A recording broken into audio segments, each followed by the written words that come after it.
insuficiencia hepática, actividad de la Cátedra de Fisiopatología de la Facultad de Ciencias Médicas, Departamento de Salud Colectiva de la Universidad Nacional del Comahue.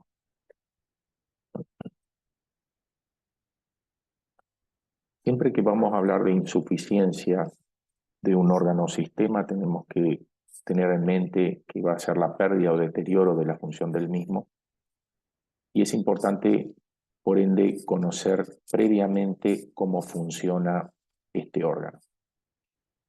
Referidos al hígado, tenemos que tiene varias funciones, como para enumerar algunas de ellas: la elaboración de bilis, que produce entre 600 y 1200 mililitros por día, la degradación de las hormonas. Los hepatocitos, a través de endocitosis, degradan las hormonas para ser luego modificadas y trasladadas finalmente al tubo digestivo. La detoxificación de toxinas y fármacos, el almacenamiento de vitaminas, siendo el hígado el principal órgano que almacena la vitamina A, por ejemplo. El metabolismo de los hidratos de carbono. Sabemos que los hepatocitos permean la glucosa y pueden almacenarla a través del glucógeno. El metabolismo de las proteínas. Los aminoácidos pueden convertirse o transformarse en cuerpos cetónicos. Y de alguna manera el metabolismo de los lípidos, donde los ácidos grasos libres se utilizan en el hígado para sintetizar los triglicéridos, que finalmente se van a almacenar en el tejido adiposo como forma de energía. Teniendo en cuenta las funciones del hígado, podemos en principio esbozar un esquema de qué pasaría si el hígado disfuncionara o directamente fallara. Vamos a hacer un breve repaso de la fisiología hepática, sabiendo que el hígado es un órgano sólido que pesa un poquito menos de 2 kilos, alrededor de 700 kilos, quizá menor en mujeres. La masa total en gramos del hígado es de aproximadamente medio kilo. Sabemos que está vascularizado, la vena porta, que recoge la sangre de los órganos de la cavidad abdominal. Un 70% de la sangre es la irrigación funcional, y la arteria hepática propia, un 30% de la sangre, que se denomina la irrigación nutricional del hígado. Sabemos que tiene 8 segmentos, no es muy importante mencionarlos, y los hepatocitos constituyen el 80% de las células hepáticas, luego las células retículo-endoteliales, las células estrelladas de Kupffer, un 16%, y las células de tejido conectivo, vías biliares y vasos sanguíneos, un 4%. Esta es la composición histológica. Sabemos también, para agregar, que un hepatocito vive alrededor de 1 año, después muere por apoptosis.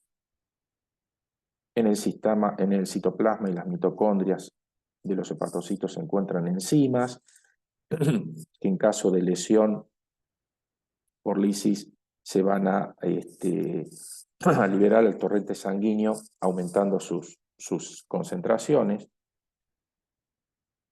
También es bueno mencionar que los hepatocitos tienen la capacidad de regeneración, lo cual es un mecanismo importante de reparación ante un daño. Y como algo anecdótico, podemos recordar que cuando se hace un trasplante hepático, la mayoría de las veces no se hace el trasplante del hígado entero, sino también de una fracción del mismo, sabiendo que se puede regenerar. El hígado se dispone en trabéculas, ¿no?, de una fila de estas envuelta de una red de sinusoides. Las superficies laterales se adhieren entre sí, están conectadas por desmosomas.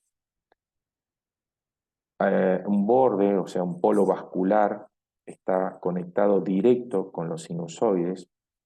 Dentro de las trabéculas, entre las células del hígado, se sitúan los canalículos biliares, originados a partir de las invaginaciones en la superficie de los hepatocitos vecinos. Juntándose con los canalículos vecinos, se introducen en los colangiolos iniciales, formados parcialmente de células no diferenciadas que en determinadas condiciones pueden diferenciarse, por ejemplo, en hepatocitos. Estos canales se introducen en los conductos biliares interlobulillares, en los espacios porta, los cuales a su vez se introducen en los conductos o drenan en los conductos biliares de tamaño creciente. Es bueno que cuando escuchen esta descripción vayan al libro para observar el gráfico y poder orientarse de manera más certera. Bueno, obviamente que los sinusoides están revestidos por células endoteliales, entre las cuales podemos encontrar células fagocíticas o estrelladas de Kupffer derivadas de los monocitos, o células almacenadoras de grasa, lipocitos, que ante un estímulo se transforman en miofibroblastos que producen colágeno. Las células del endotelio vascular no forman una estructura compacta. Entre ellas hay numerosos espacios que facilitan el flujo de plasma desde el interior del sinusoide hacia el espacio de Odiseo, el espacio perisinusoidal, que se encuentra entre el polo vascular del hepatocito y el sinusoide. Este es el espacio que contiene la matriz extracelular y a menudo también células estrelladas y linfocitos. Hasta acá hacemos una descripción, digamos, histológica y vamos a definir lo que es la unidad morfológica tradicional del hígado, que es el lobulillo hepático, de forma hexagonal, que en su parte central se dispone de la vena centrolobulillar, hacia lo cual se extienden en forma radial las trabéculas hepáticas. El perímetro de esta unidad morfológica o funcional está, digamos, compuesto por los espacios porta. En su tejido transcurren venas y arterias interlobulillares, vasos linfáticos y conductos biliares. Hay una sola capa de hepatocitos que limitan los espacios porta y se denomina la placa limitante. La sangre de los vasos interlobulillares, que son ramificadas de la vena porta y de la arteria hepática, llegan a los sinusoides y fluye a través de las venas centrolobulillares, que forman las venas hepáticas que contienen productos metabólicos del hígado, por ejemplo, glucosa y urea, entre otros. No hay conexiones directas entre los vasos arteriales y venosos de pequeño calibre. Y por último, vamos a hablar de lo que se llama la unidad propiamente funcional, que es el acino hepático, que ocupa el área de dos lobulillos clásicos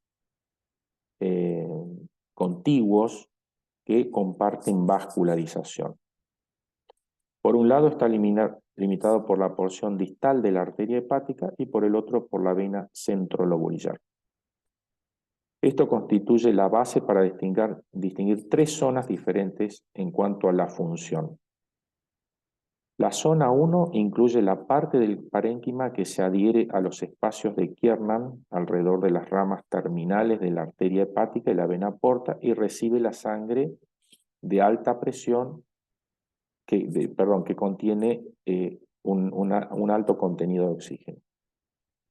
Predominan en esta zona los procesos de glucólisis y produce la fracción de la bilis rica en ácidos biliares.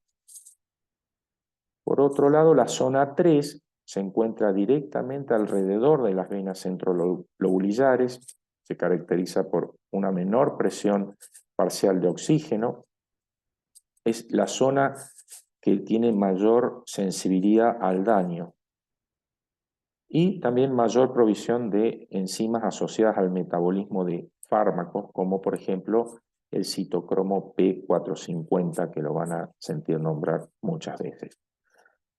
Tiene aumento del suministro de productos tóxicos, incluidos los metabolitos de fármacos, y disminución de la concentración de glutatión, que es un importante antioxidante.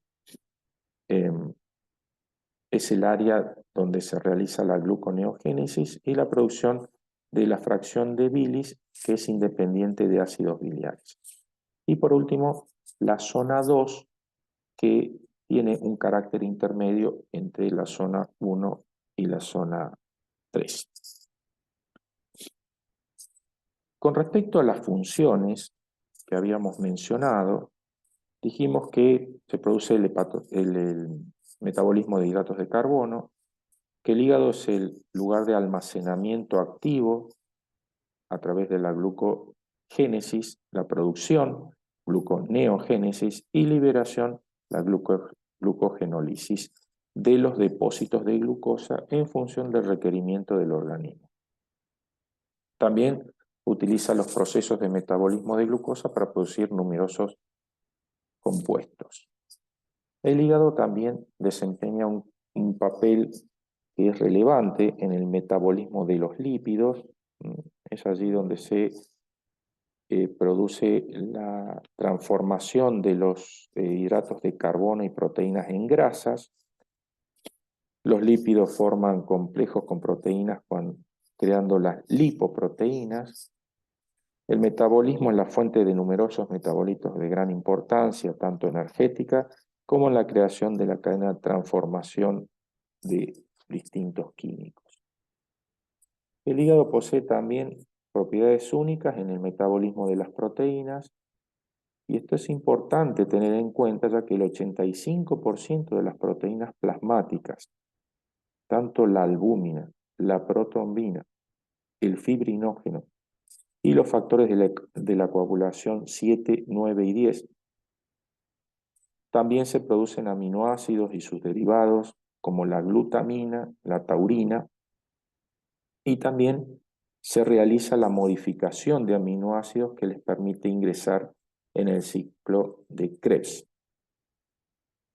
Además del glucógeno, el hígado también almacena las vitaminas A, D y B12.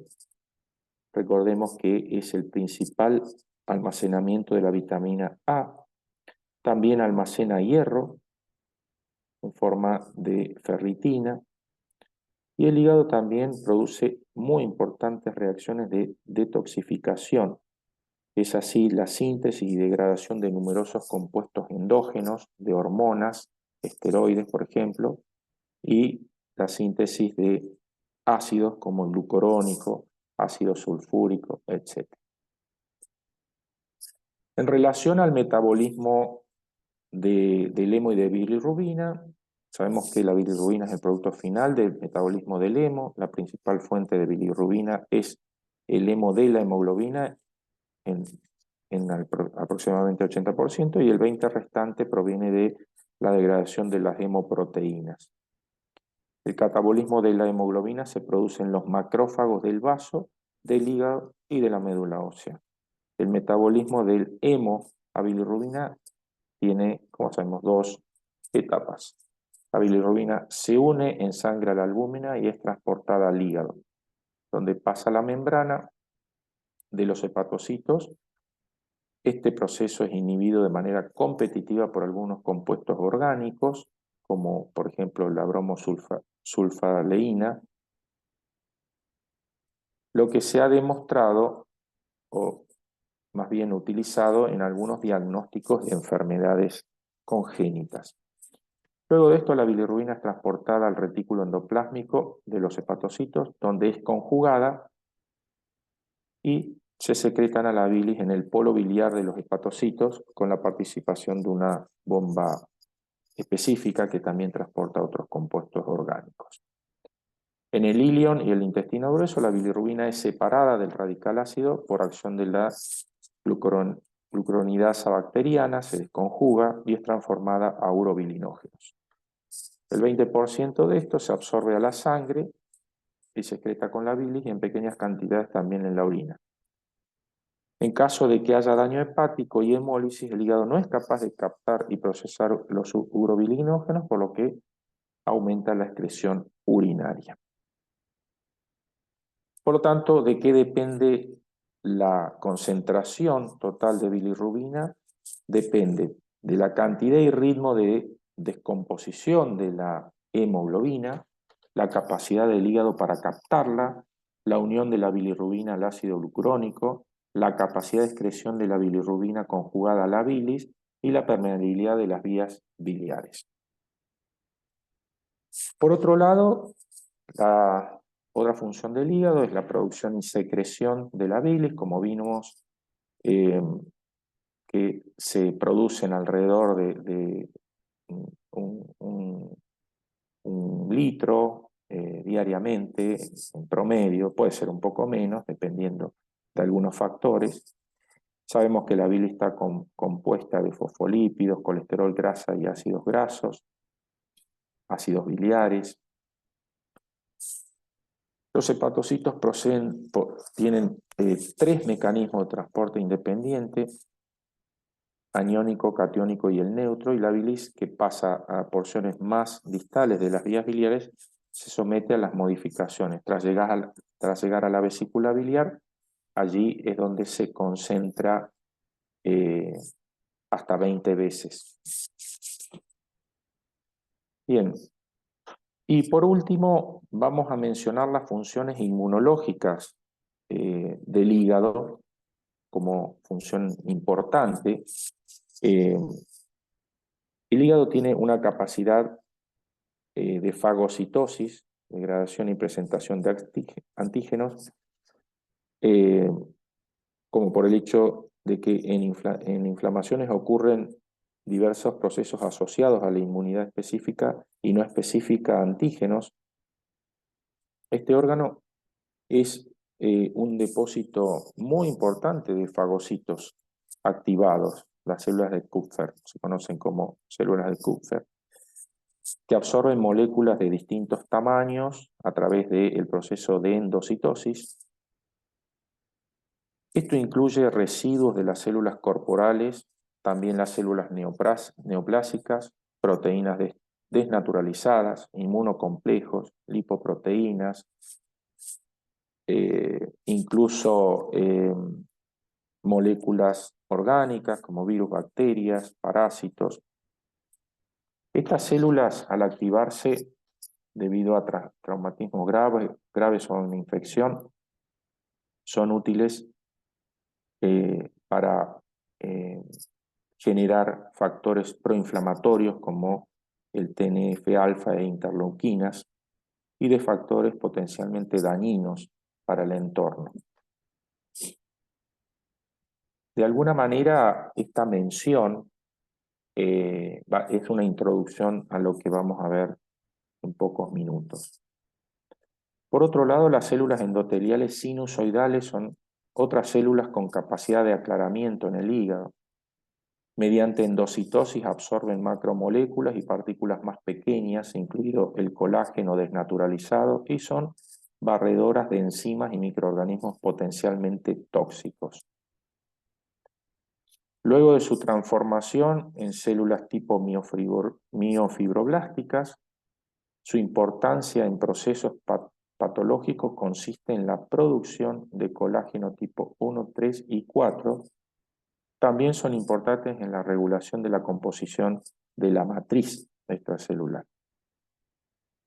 Y el hígado también hay que mencionar que tiene un poder de modulación de ciertas reacciones inmunológicas, en especial la promoción del desarrollo de la tolerancia a los antígenos alimentarios a través de la inducción de anergia y apoptosis de linfocitos T efectores específicos y a la, se diría, formación de linfocitos T reguladores. Ahora vamos a hablar algunas generalidades que son pertinentes para poder, digamos, hacer el diagnóstico de la falla hepática. Por ejemplo, tenemos que mencionar Que la fosfatasa alcalina está elevada fundamentalmente en aquellos trastornos que se asocian a, a una alteración en el flujo de la bilis. Básicamente son las enfermedades que producen colestasis, por ejemplo, obstrucción intrahepática, las enfermedades infiltrativas, la obstrucción del tracto biliar y las lesiones inducidas por fármacos.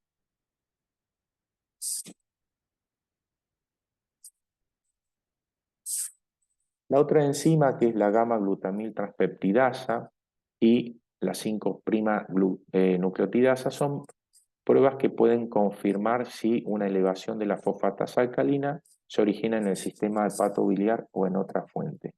¿Por qué es esto? Porque la fosfatasa alcalina no es privativa del hígado, sino que también se encuentra en el hueso, también en el intestino. Entonces, cuando encontramos que se encuentra elevada en plasma, si nosotros solicitamos también la medición de la gamma GT y la 5'-nucleotidasa y están elevadas, eso nos acerca más al origen hepático de la elevación de la fosfatasa alcalina. Las pruebas de función hepática, bilirrubina, tiempo de protrombina y albúmina. Estas tres variables reflejan la capacidad de síntesis del hígado. La albúmina se produce en el hígado. Tiene una vida media de 3 semanas y disminuye a medida que la falla de la función hepática se va profundizando. Por el contrario, tanto las transaminasas como la FAL no son pruebas de función hepática. Las transaminasas elevadas son indicativas son indicativas de inflamación hepática, es decir, lesión hepatocelular. Dentro de las causas más frecuentes, la hepatitis alcohólica, la viral, inducida por fármacos, autoinmune, etc. Cuando la relación TGP-TGO es superior a 2, sugiere que la enfermedad hepática alcohólica es el escenario más probable. Como ejemplo, uno puede decir, si un paciente alcohólico se presenta con elevación de las transaminasas, cuando hacemos esta relación de una sobre otra y es superior a 2, nos va a sugerir que es una PUC, se llama una reactivación de una hepatitis alcohólica. Cuando los valores de estas dos enzimas, las conocidas como transaminasas, son superiores a 1000, generalmente son indicativas de una hepatitis viral, tóxica o isquémica. En general, las hepatitis alcohólicas nunca superan las 400 unidades por mililitro. Y la bilirrubina está elevada en muchas enfermedades, tanto de la célula hepática como de los canalículos, pero también la bilirrubina total sabemos que está elevada en los procesos de hemólisis, a predominio siempre de la indirecta. Bien, ahora yendo puntualmente al capítulo que nos compete hoy, dijimos que la insuficiencia, en este caso hepática, es la pérdida de la función del hígado. Como habíamos dicho, al tener esta definición, uno podría escribir, aún sin haber repasado mucho, qué pasaría teniendo en cuenta las funciones o la fisiología del hígado, qué pasaría o qué encontraríamos cronológicamente cuando el hígado empieza a disfuncionar. La insuficiencia hepática se clasifica en aguda, en crónica y también un cuadro que en los últimos tiempos se está hablando mucho y ya se acepta como tal, que es aguda sobre crónica, ya que no responde a la misma entidad de aguda o crónica, sino que es una entidad que se distingue. En relación a la insuficiencia hepática aguda, se define como aquella que tiene una coagulopatía de inicio, es decir, cuando el RIN está por arriba de 1,5 en un paciente que no está tomando ninguna medicación que pueda modificarlo, y encefalopatía. Esta presentación tiene que estar dentro de las 26 semanas de producida la enfermedad. Y el paciente no tiene que tener antecedentes de enfermedad hepática. Y en general, el primer signo que se presenta es la ictericia. También, para algunos autores, es importante subdividirla en estas tres entidades, ya que de alguna manera pueden tener un abordaje terapéutico diferente. Uno es la insuficiencia hepática aguda hiperaguda, donde el intervalo entre la aparición de ictericia y el desarrollo de encefalopatía es menor a 7 días. Son pacientes que tienden a tener edema cerebral con una ictericia leve. En general, la mayoría de las veces es producida por un virus.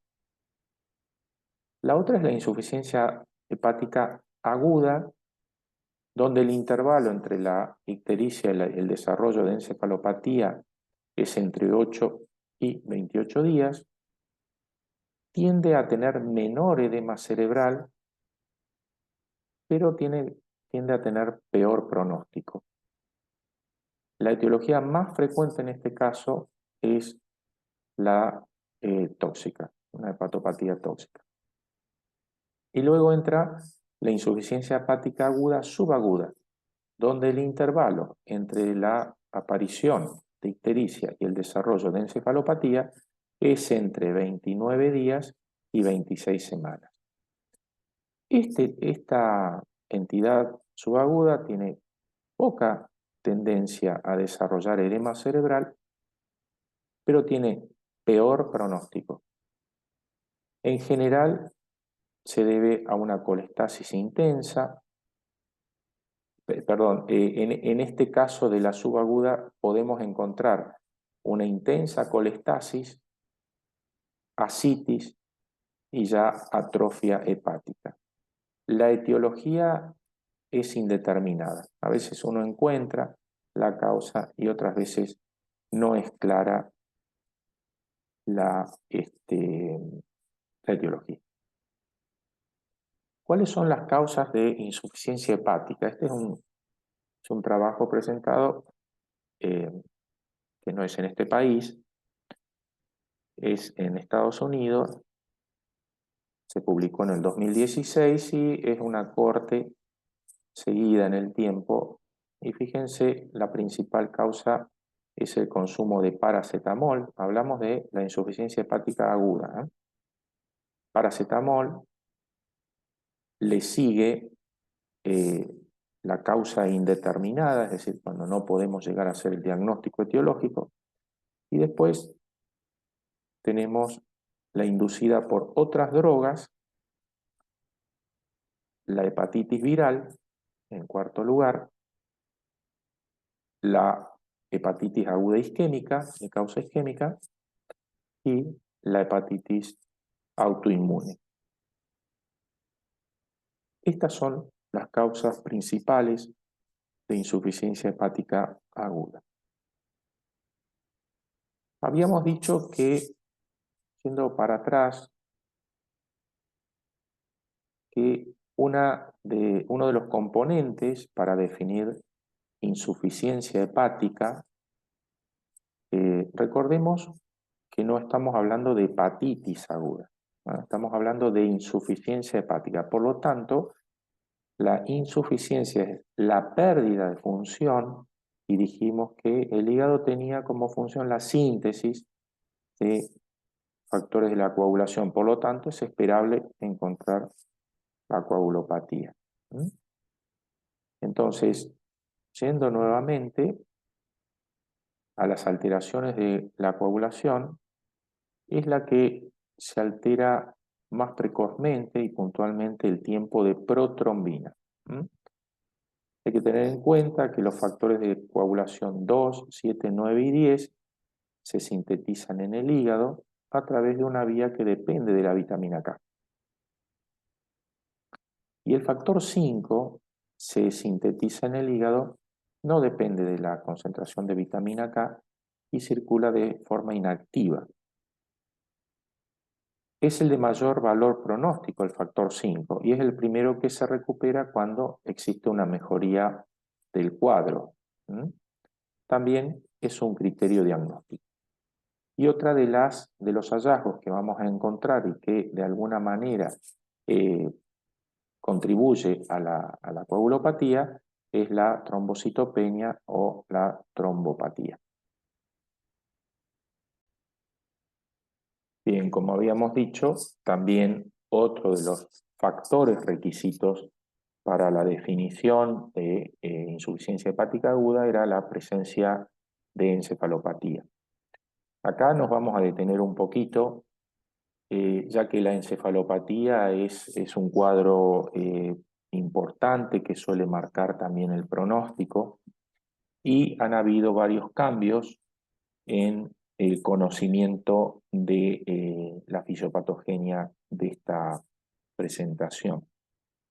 Históricamente se atribuía fundamentalmente el desarrollo de encefalopatía a la presencia de niveles elevados de tóxicos en el parénquima cerebral, fundamentalmente el amoníaco o el amonio.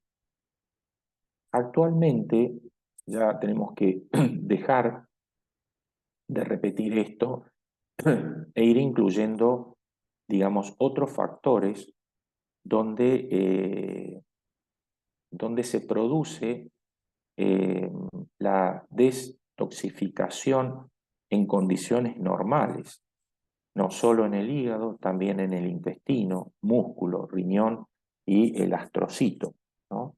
Además de también incluir la circulación colateral. Es por ello que vamos a abordar de manera conceptual estos sitios mencionados y vamos a empezar con el hígado. Cuando uno clasifica la gravedad de la disfunción hepática de pacientes, por ejemplo, con cirrosis, de acuerdo a la escala de Child, podemos de alguna manera estimar la función de síntesis que tiene el hígado. Además de poder valorar las complicaciones propias de la hepatopatía. La preocupación por el acúmulo de neurotoxinas endógenas, como el amonio, surge a partir de que cuando la clasificación en la escala de Child es B o C, esto implica que la concentración de neurotoxinas endógenas será mayor y por lo tanto el desarrollo de encefalopatía inminente.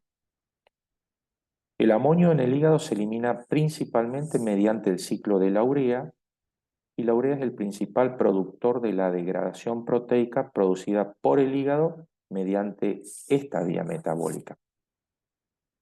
¿Mm?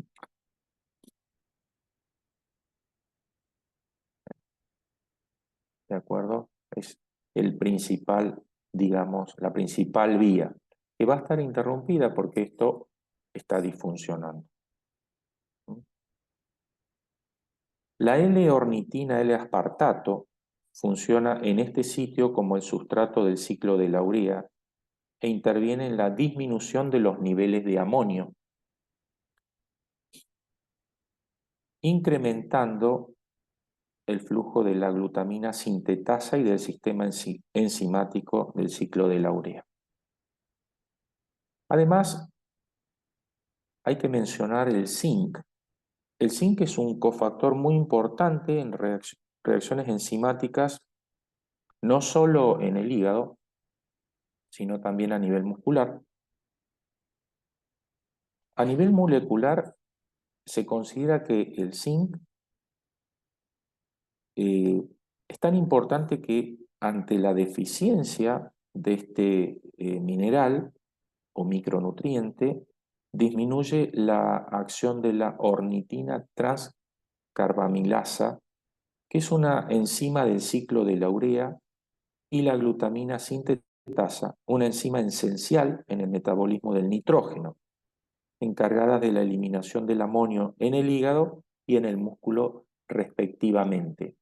Es decir, que si nosotros incorporamos este concepto del zinc, podemos decir luego que conociendo este paso fisiopatológico, podríamos decir que administrar zinc a los pacientes con insuficiencia hepática podría tener un efecto sobre la encefalopatía. Bien, siguiendo con los sitios que habíamos mencionado sobre los que contribuyen a la destoxificación, dijimos el intestino. Ustedes fíjense en este gráfico cómo figura tan repetidamente el intestino. Bien, la sobreproducción de amonio en el intestino juega un papel clave en el desarrollo de la encefalopatía hepática. Se identificaron muchos cambios a nivel de la microbiota intestinal en los pacientes con cirrosis y se han dado cuenta de que conforme estos se encuentran en una fase más descompensada, es decir, estos cambios en la microbiota, hay mayor disbiosis. De esta manera, eh, la, la, la, la mayor presencia de disbiosis va a traer mayor morbimortalidad en los pacientes con insuficiencia hepática y el desarrollo de encefalopatía. ¿Qué es la microbiota? La microbiota son organismos o microorganismos que habitan el intestino y tienen un muy importante rol en todo sentido a nivel del organismo. Y cada vez está teniendo un rol o un desempeño que se va conociendo más importante en una serie de enfermedades. Ya en algún momento lo iremos a charlar.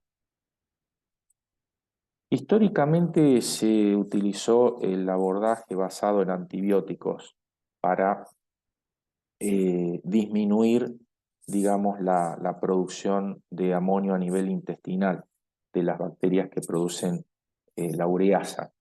Fíjense, la rifaximina es un antibiótico, ¿no? Entonces, dado, parecería que disminuye la inflamación a nivel intestinal. Es un antibiótico que no se absorbe, que actúa a nivel del intestino. Esto de alguna manera está en revisión. Por otro lado, las fibras, ¿no? La fibra no digerible o los disacáridos que no se absorben, como la lactulosa o el lactitol, disminuyen la producción intestinal y la absorción de amonio mediante el proceso de acidificación en el colon y un efecto laxante, o sea, el movimiento del amonio desde la circulación portal hacia el colon y la interferencia con la captación de glutamina por parte de la mucosa intestinal y su subsecuente metabolismo a amonio. Entonces, por eso es que otra hipótesis es la utilización de lactulosa a nivel del intestino para justamente disminuir la producción de amonio a nivel intestinal. Entonces, fíjense cómo el conocimiento de la fisiopatología de alguna manera provee algunos lugares para actuar de manera terapéutica. Por otro lado, mencionamos el músculo, ¿no? El músculo se describe como un segundo buffer en el proceso de detoxificación de amonio, donde los miocitos proporcionan un sitio donde metabolizar el amonio y lo incorporan a la glutamina mediante la GS, la glutamina sintetasa. Aunque la enzima GS a nivel del músculo es baja esta actividad de la hormona a nivel muscular. Por ello, la depuración de amonio y la producción de glutamina pueden superar la falta de metabolismo hepático, pero la sobreproducción de amonio en otros sitios no permite que esta sea la solución a la hiperamoniemia. Es por eso que cuando el paciente cirrótico se desnutre y desarrolla sarcopenia, la sarcopenia es la pérdida de la masa muscular, perpetúan o empeoran la aparición inminente de encefalopatía hepática. Entonces, este es otra prueba del conocimiento de la fisiopatología para luego abordar al paciente de otra manera, es decir, no conviene que estos pacientes se desnutran y pierdan masa muscular porque están perdiendo este buffer, sino que por el contrario. Además, son pacientes que están en un estado de hipercatabolismo y esto genera un exceso de glutamina en la circulación, por tanto, generará mayor producción renal e intestinal de amonio. A mayor cantidad de glutamina, mayor producción de amonio. También dijimos que íbamos a mencionar el riñón. El riñón juega un papel importante en la homeostasis del amonio.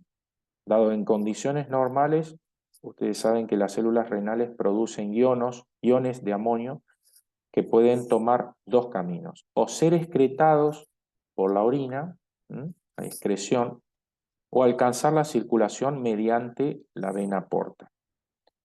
Este mecanismo de alcanzar la circulación a través de la vena porta, en personas sanas representa la mayor parte de la concentración circulante de amonio. Y la excreción hacia la vena renal se puede ver modificada según el estado ácido-base del paciente, los niveles de potasio y la función renal desde ella. Aunque la glutamina es el principal aminoácido que tributa a la producción de amonio, el glutamato, la glicina y la prolina también son aminoácidos que pueden producir amonio.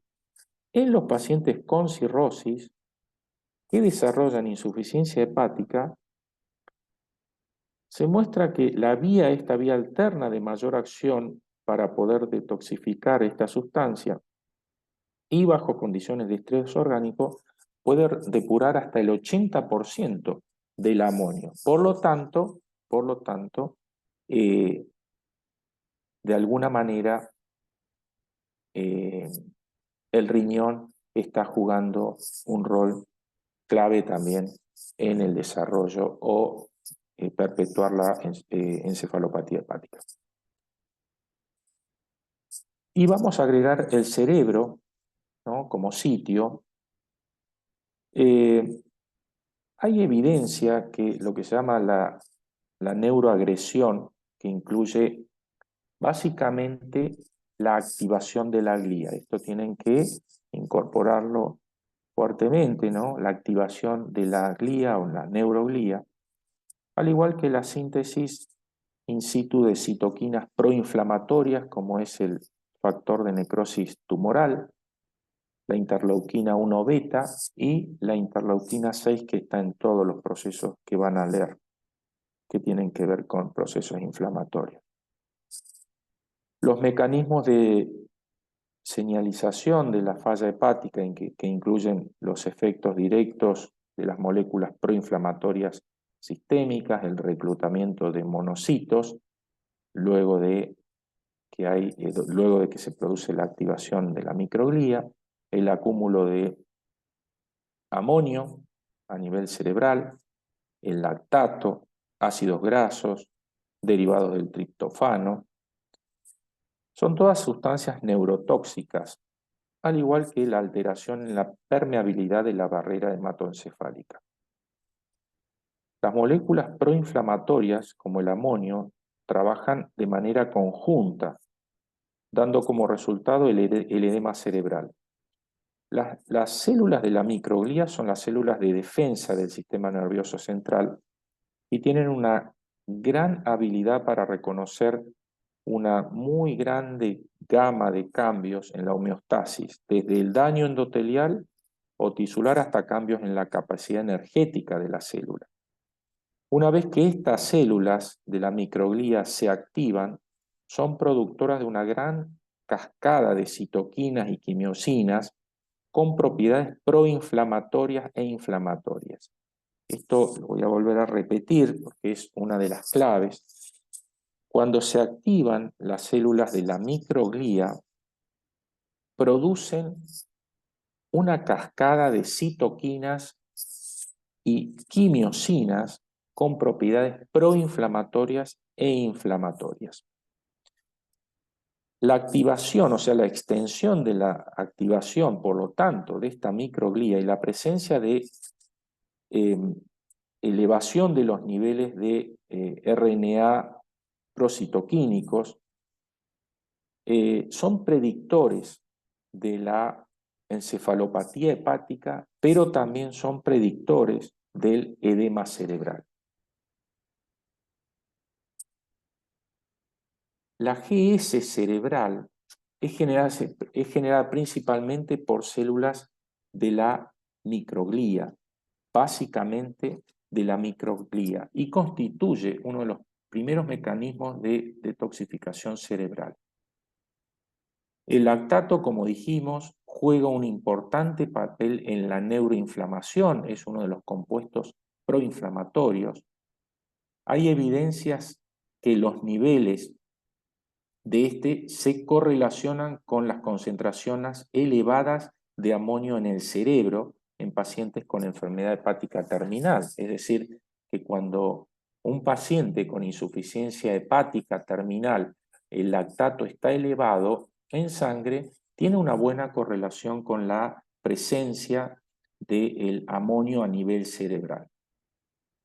También el hallazgo del lactato elevado en plasma se relaciona con una activación importante de la microglía, por ende de los síntomas clínicos, o sea, más severos los síntomas clínicos, también los hallazgos en el electroencefalograma, ya que el ciclo del ácido cítrico y de la urea tienen conexión, por lo que el acúmulo de lactato tiene la capacidad de inhibir la producción de amonio y como consecuencia llevar a más producción de lactato y por ello perpetuar el daño.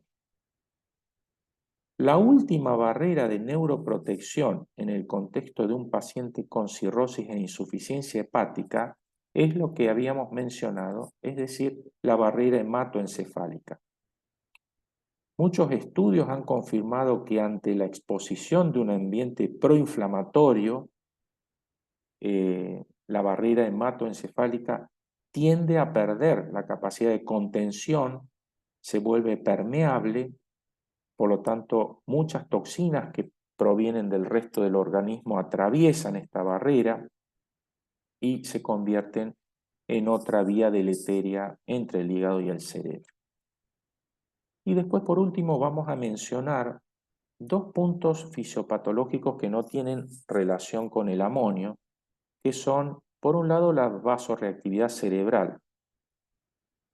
La hemodinamia cerebral se involucró en la fisiopatogenia de la encefalopatía hepática a través del daño directo sobre el endotelio, lo cual genera tasas mayores en la producción de TNF e interleuquina 1 beta.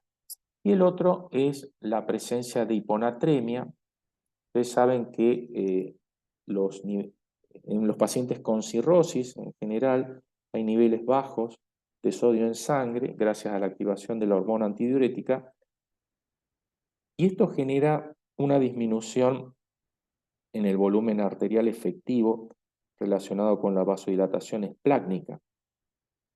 Cuando se cronifica este estado, lleva a una depresión intracelular de osmolitos orgánicos, como el mioinositol, que juega un muy importante papel en la regulación intracelular del agua.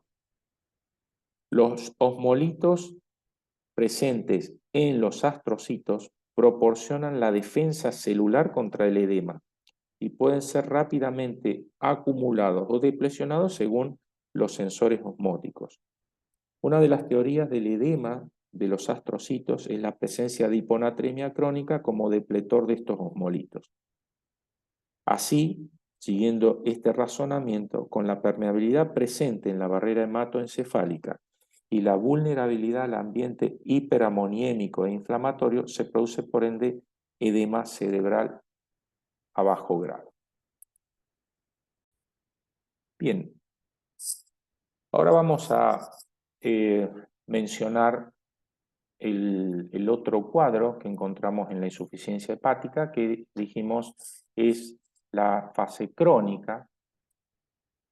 El fallo crónico hepático es en general un síndrome clínico muy complejo, además del deterioro en la función hepática. Estos pacientes tienen otro tipo de complicaciones, como son la hipertensión portal.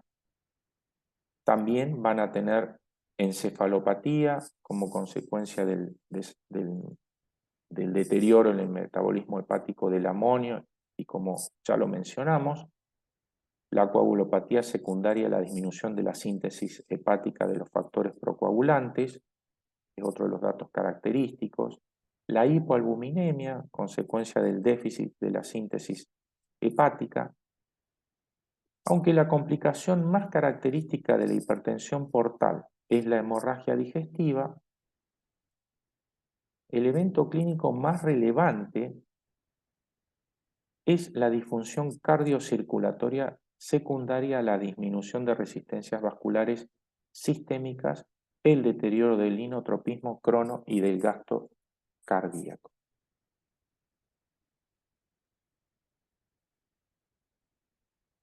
La insuficiencia hepática crónica suele ser el resultado de la fibrosis hepática en cualquier origen, Y las complicaciones de esta fibrosis son lo que mencionamos: la hipertensión portal y el estado circulatorio hiperdinámico, varices y hemorragia varicosa, ascitis y síndrome hepatorrenal, peritonitis bacteriana espontánea, encefalopatía, ictericia y las complicaciones cardiopulmonares.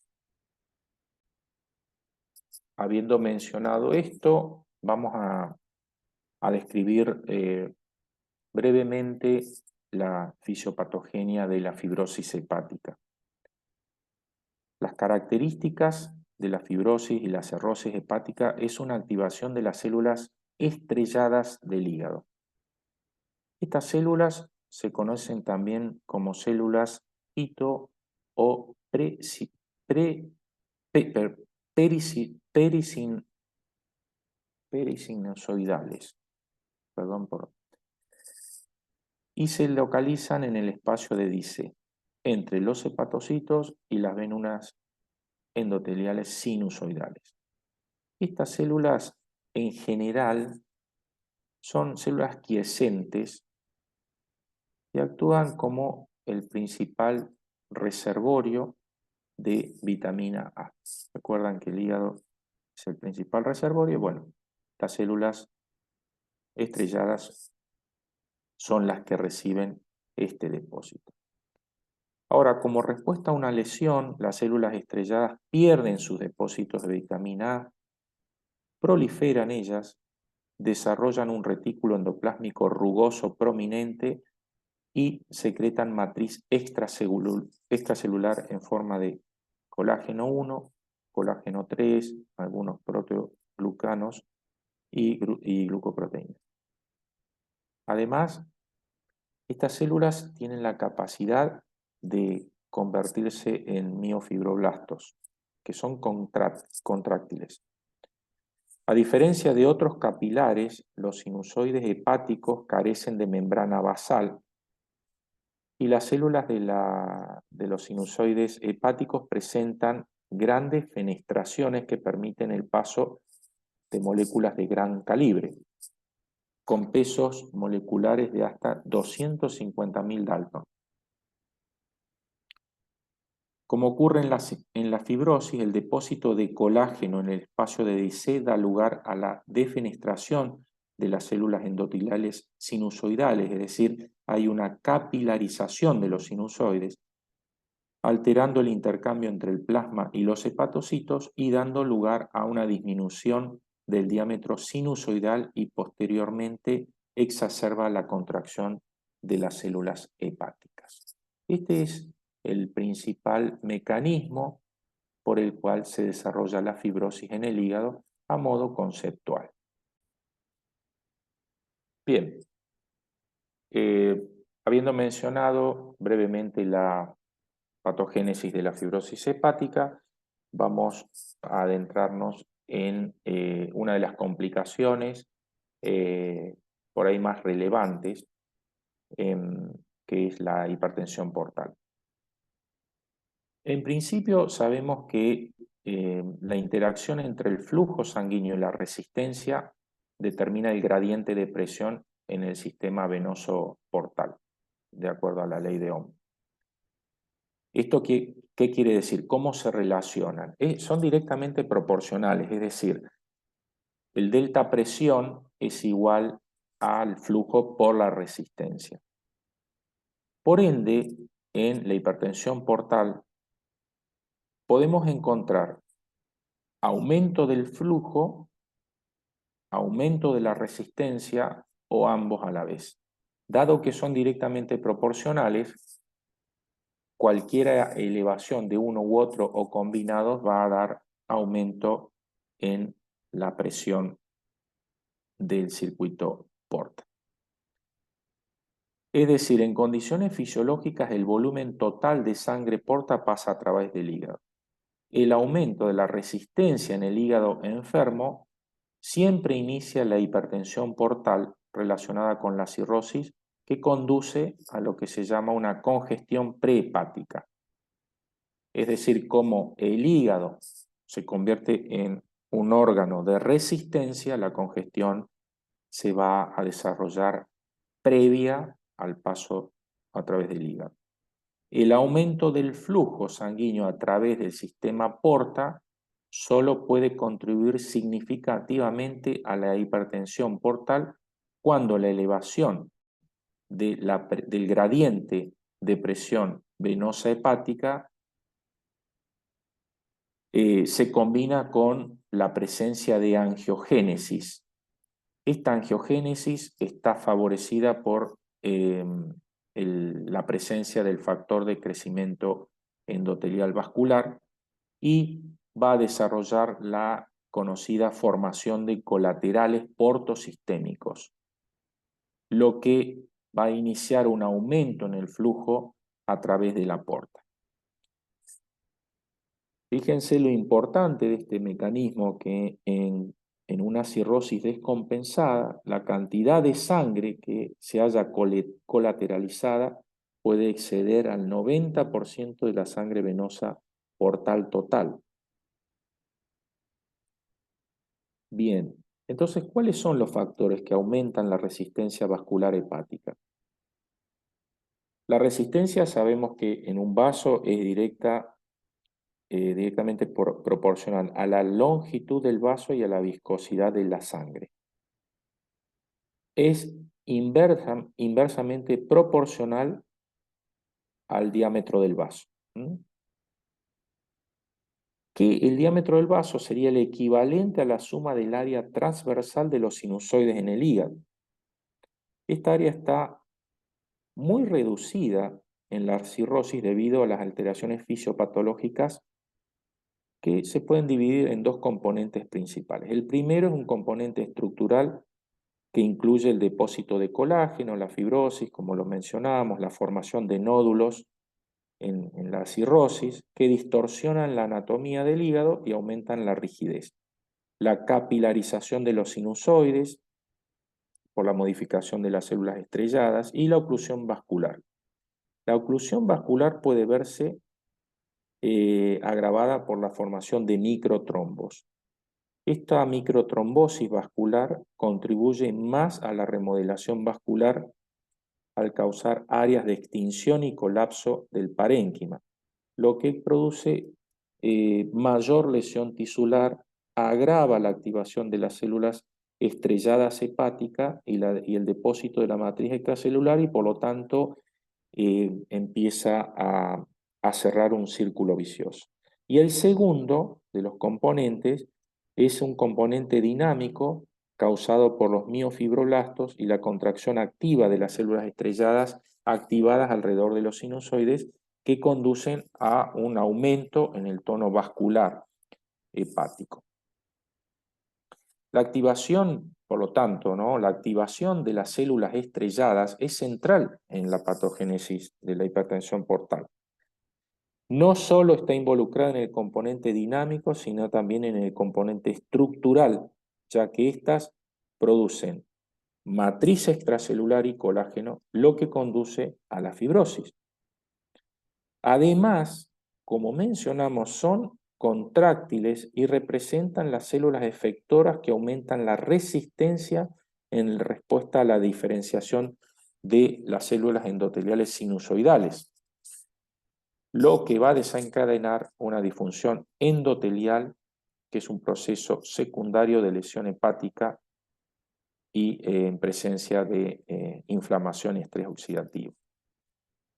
Así, el aumento de la resistencia hepática se ve agravado por un desequilibrio entre la disminución de los vasodilatadores endógenos, principalmente el óxido nítrico, y el aumento de los vasoconstrictores, por ejemplo, la norepinefrina, la angiotensina 2, la endotelina, etc. Por tanto, la fibrosis, los cambios circulatorios y la inflamación conducen a un aumento en la rigidez del hígado, lo que empeora la activación de las células sinusoidales y perisinusoidales, lo que agrava aún más la fibrosis hepática. ¿Cuáles son los factores que modulan el flujo sanguíneo portal? Estos cambios del flujo sanguíneo a través del hígado producen algunas variaciones opuestas en el flujo sanguíneo de la arteria hepática, que tiende a atenuar las alteraciones en el flujo sanguíneo hepático total. En condiciones normales, sepamos que el flujo de la entrada de sangre portal cambia principalmente después de las comidas, lo que induce a una vasodilatación esplácnica marcada y luego aumenta el flujo de entrada de la vena porta, que también se puede lograr mediante la expansión de volumen, o sea, administrar volumen por vía endovenosa o líquido por vía endovenosa. Por otro lado, por el contrario, el flujo de entrada de sangre portal disminuye notablemente al estimular la vasoconstricción adrenérgica, por ejemplo, en el shock hipovolémico o el ejercicio. En la hipertensión portal avanzada con resistencia vascular alta y derivación portosistémica elevada, la arteria hepática está dilatada al máximo. En la hipertensión portal avanzada también el flujo portal aumenta debido a la vasodilatación arteriolar esplácnica, impulsada principalmente por la producción de óxido nítrico. La traslocación de las bacterias intestinales o productos derivados también mejora la activación endotelial de óxido nítrico sintetasa. Esto es el microbioma, como dijimos, o la microbiota. Y otros factores que modulan la hipertensión portal es la angiogénesis, como dijimos, que juega un papel relevante. Es decir, es la que contribuye principalmente a la vasodilatación esplácnica, a la formación de los colaterales portosistémicos y a la magnitud de la esplenomegalia que suele acompañar a los pacientes con hipertensión portal. La traslocación bacteriana que se observa en la mitad de estos pacientes descompensa aún más la ascitis y desarrolla la complicación de la ascitis, como es la peritonitis bacteriana espontánea. Luego dijimos que uno de los puntos importantes, ¿no?, era, más allá del sangrado por varices, eran las complicaciones cardiopulmonares o hemodinámicas, que se basa básicamente en la circulación hiperdinámica, ¿no? Hay una anomalía hemodinámica sistémica provocada por la vasodilatación arterial periférica. Esta vasodilatación no es ubicua, sino que corresponde principalmente al área circulatoria esplácnica como consecuencia de la hipertensión portal, aunque también están involucradas otras regiones como la muscular, la circulación muscular y la circulación pulmonar. La consecuencia directa e inmediata de esta vasodilatación arterial periférica es la reducción del volumen sanguíneo arterial efectivo. Esto provoca una serie de eventos compensatorios. Por un lado, los reflejos vasoreceptores activan los sistemas vasoconstrictores y de retención de sodio y agua, como es el eje renina-angiotensina-aldosterona, bien conocido, el sistema nervioso simpático, y la secreción de vasopresina. La expansión del volumen sanguíneo secundario a la retención renal de sodio, junto con la estimulación de los beta receptores, promueven aumento del gasto cardíaco. En etapas avanzadas de un paciente descompensado, el corazón aún mantiene un gasto cardíaco elevado, aunque este se vuelve insuficiente para satisfacer las necesidades de la circulación sistémica. El deterioro de la respuesta inotrópica progresiva y cronotrópica, debido a la persistencia de la estimulación adrenérgica, explica mucho la presencia de esta disfunción. Esto es especialmente evidente en pacientes que desarrollan el síndrome hepatorrenal. Estas anomalías son probablemente la expresión de la miocardiopatía cirrótica, que se define como una disfunción cardíaca crónica en ausencia de cualquier otra enfermedad cardíaca. Se caracteriza por una respuesta contráctil deteriorada ante el estrés, alteración de la relajación diastólica y anomalías electrocardiográficas, como la más común encontrada es la prolongación del intervalo QT. Los mecanismos compensatorios consiguen atenuar los efectos de la vasodilatación arterial periférica en estadios más tempranos, pero finalmente, como ya hemos visto en la insuficiencia cardíaca, también finalmente fallan y empeoran el pronóstico de estos pacientes. Y por último, la mención de la microcirculación, que en los pacientes con disfunción hepática crónica se han descrito cambios en la microcirculación hepática durante la evolución de la fibrosis / cirrosis. Las anomalías vasculares en estos pacientes también afectan, como dijimos, la microcirculación, que es esencial para garantizar la oxigenación de los tejidos y eliminar el dióxido de carbono y otros productos de desecho. La afección en los pacientes con estos cuadros es principalmente un cortocircuito precapilar.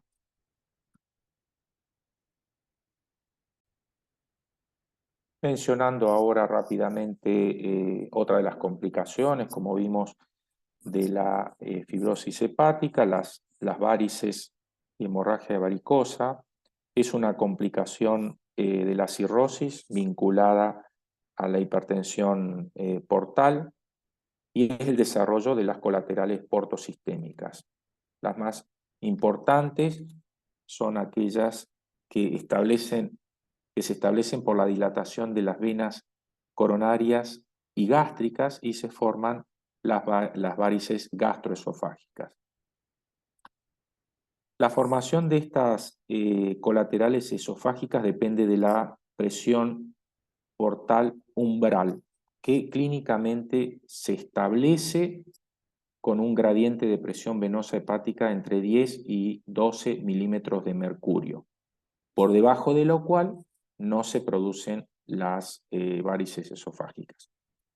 El desarrollo del estado circulatorio hiperdinámico da lugar a la posterior dilatación y crecimiento de las varices y en última instancia a la ruptura de las mismas, correspondiendo a una hemorragia varicosa que realmente es una complicación grave de las varices.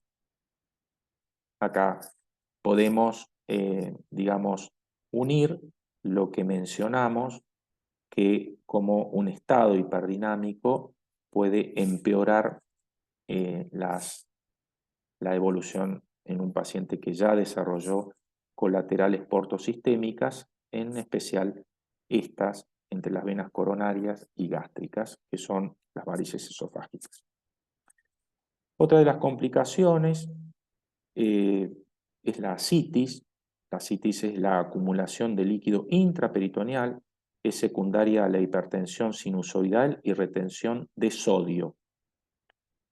La cirrosis produce hipertensión sinusoidal por bloqueo del flujo venoso hepático de salida desde el punto de vista no solo anatómico por la fibrosis y desarrollo de nódulos, también por el aumento del tono vascular post-sinusoidal, como habíamos mencionado por la activación de las células estrelladas. Y de forma similar a lo que sucede con las varices, se necesita un gradiente de presión venosa hepática de 12 milímetros de mercurio mínimo hacia arriba para la formación de ascitis. Y además, la retención de sodio da lugar a la represión de volumen intravascular y permite la generación continua de ascitis, es decir, aumenta la presión hidrostática. La retención de sodio es consecuencia de la vasodilatación, en su mayor parte es debida a la producción de óxido nítrico, ya lo mencionamos, y con la progresión de la cirrosis y la hipertensión portal, la vasodilatación se hace más pronunciada con la consiguiente activación del sistema renina-angiotensina-aldosterona, la estimulación del simpático, lo que va a dar lugar a una mayor retención de sodio, de agua y vasoconstricción renal, de esta manera agravando este círculo vicioso. Y la vasoconstricción renal es la principal causa del síndrome hepatorrenal. Luego, la mención de la peritonitis bacteriana espontánea, es una infección del líquido ascítico. Es espontánea porque no tiene que haber perforación de víscera hueca o un foco inflamatorio abdominal. Se debe básicamente a la traslocación bacteriana o migración de las bacterias de la luz intestinal a los ganglios linfáticos mesentéricos y otras localizaciones extraintestinales. El principal mecanismo implicado en la peritonitis bacteriana espontánea. Existe el deterioro de las células inmunitarias locales y sistémicas, es un elemento destacado en el favorecimiento de la traslocación bacteriana. Y luego, digamos, la encefalopatía ya mencionamos, la ictericia es el reflejo de la incapacidad del hígado para excretar bilirrubina y por lo tanto es una de las consecuencias de la insuficiencia hepática. Acá tienen un esquema, digamos, esto a veces puede servir para repasar, digamos, cómo es la evolución en la progresión de la enfermedad, ¿no es cierto? Desde un paciente que tiene una noxa y va desarrollando fibrosis a lo largo de su vida, cómo los distintos factores van influyendo, ¿no? Fíjense, una base y un vértice una base y un vértice de acuerdo a el enfoque, digamos, de la complicación cardiovascular y celular y metabólica, cómo confluyen ambos en este centro y lo que va a ir ocurriendo a través de los factores precipitantes. Esto ahora lo vamos a ver un poquito también en la siguiente en el siguiente tema, que es aguda sobre crónica. Y aquí hay también un algoritmo cronológico donde ustedes pueden aplicar, digamos, para el repaso de cuáles son los mecanismos que fuimos mencionando, que de alguna manera van a desarrollar las complicaciones de la cirrosis, como dijimos, la encefalopatía hepática, la citis, el síndrome hepatorrenal, la miocardiopatía, etc. Y acá vamos el último tema, y no por ello menos importante, que es la insuficiencia hepática aguda sobre crónica. Es un síndrome definido de manera bastante reciente y se caracteriza por la descompensación aguda de una hepatopatía ya presente y crónica. Se asocia al fallo de diferentes órganos y a una elevada mortalidad. Esto es importante, el concepto. Asociada al fallo de diferentes órganos, esta insuficiencia hepática aguda sobre crónica afecta al 30% de los pacientes ingresados por complicación de cirrosis a una sala de internación. Las infecciones bacterianas, aquí vamos a encontrar lo que es una noxa que va a descompensar un estado crónico y lo convierte en una aguda. Dentro de esas noxas, las infecciones bacterianas, como por ejemplo la neumonía, el alcoholismo o la reactivación de una hepatitis viral, representan los factores o las noxas más frecuentes. Hasta un 40% uno no encuentra cuál es el desencadenante, y la fisiopatología, si bien no es muy bien conocida, pero se basa en que hay una respuesta inflamatoria excesiva y que juega un papel o un rol muy importante.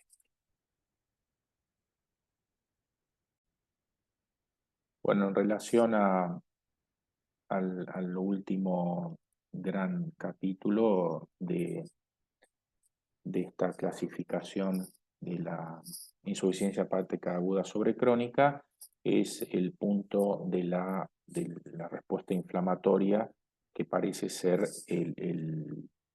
la llave de este síndrome. Actualmente, como dijimos, se reconoce a una respuesta inflamatoria excesiva en el desarrollo de esta entidad. En estos pacientes se observó que hay algunos marcadores de inflamación sistémica, como es la proteína C reactiva elevada y la leucocitosis. Ambos de alguna manera se correlacionan con el estado inflamatorio y con el pronóstico del paciente.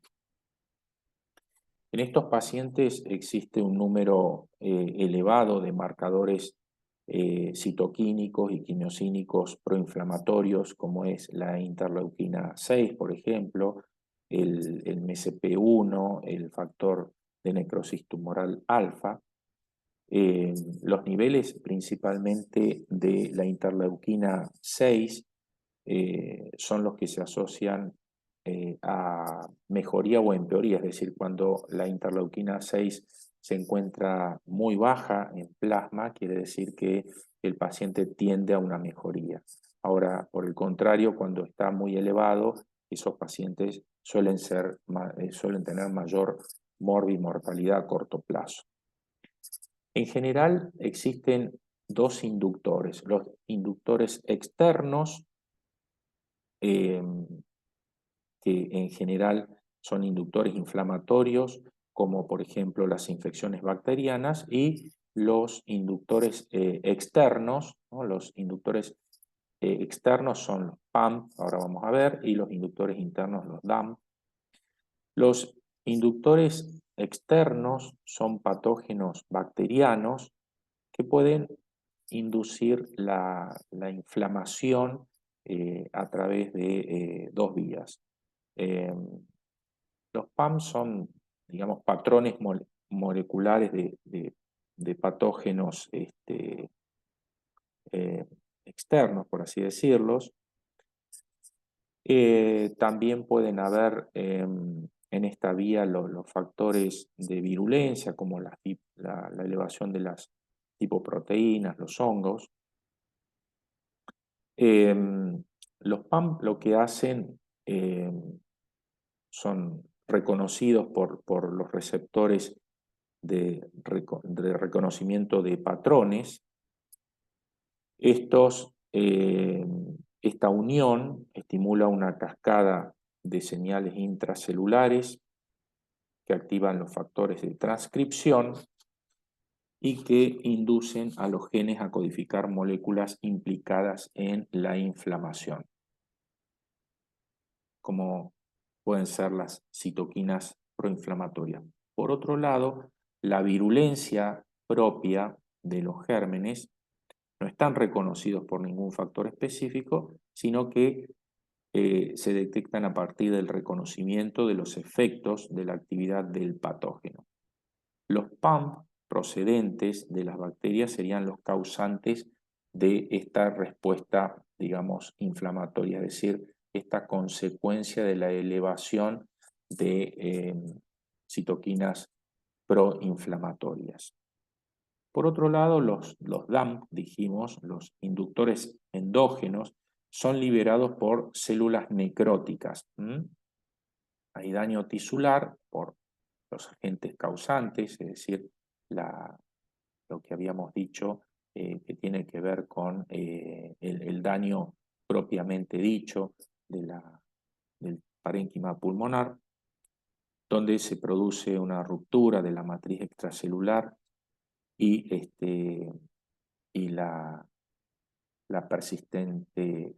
el persistente daño tisular y celular. Y esto, digamos, aumenta estos, son los patrones de daño celular. Estos DAM son reconocidos por receptores del huésped y esta unión también lo que hace es inducir una inflamación que se denomina estéril porque no es secundaria a la presencia de infección, a diferencia de los PAM. Esta inflamación, tanto por los PAM como por los DAM, lo que produce es una respuesta exagerada y por ende la falla a nivel de distintos órganos, ya que todas estas moléculas proinflamatorias aumentan en la circulación sistémica. Como sabemos, el objetivo primario de la respuesta inflamatoria en las infecciones es eliminar la infección. Y en el contexto de la inflamación estéril es la reparación. Ahora, el problema es cuando ambas están exageradas para, digamos, el proceso, lo que terminan produciendo es un daño a nivel sistémico.